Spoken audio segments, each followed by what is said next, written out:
করেছে, সঙ্গে সঙ্গে কানাই ডাকছে, গুরুমা ও গুরুমা শিগগির এসো।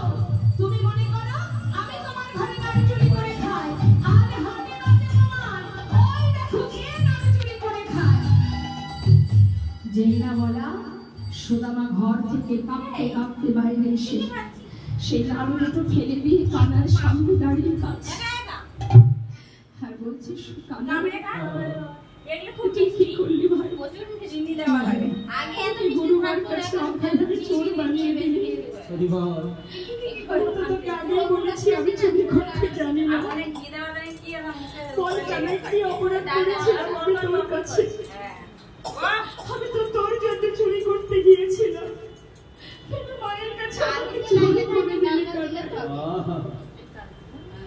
আমার মা বলে তুই নাকি ভগবান, তোর কাছে যে যা চাই তুই নাকি তাকে তাই দিস।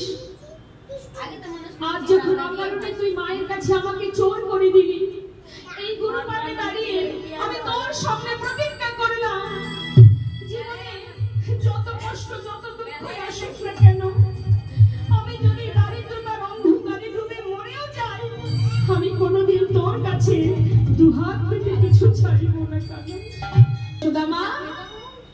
তাহলে আমিও প্রতিজ্ঞা করলাম, যতদিন তুই আমার কাছে কিছু না চাইবি আমিও তোকে কিছু দেব না।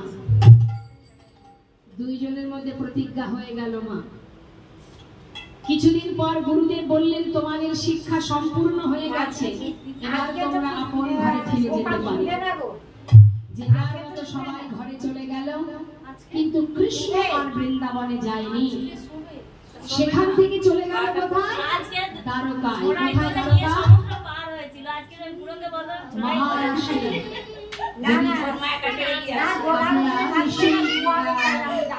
দেখতে পাবেন যদি আপনারা মোবাইল ইউটিউবে দেখেন দ্বারকা কোথায়, সেই দ্বারকায় গিয়ে সেখানে রুক্মিণী সত্যভামাকে বিবাহ করে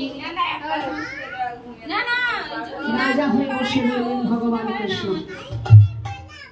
একদিকে সুদামা দেখতে দেখতে বড় হয়েছে, মা বিবাহের বয়স হয়েছে, আপন ঘরে ফিরে আসবার পর মোটক মনি তার মনে বড় আনন্দ। কেন? ছেলে মস্ত বড় পণ্ডিত হয়েছে, গ্রামে সবাইকে ডেকে ডেকে বলে, দেখো তোমাদের ঘরে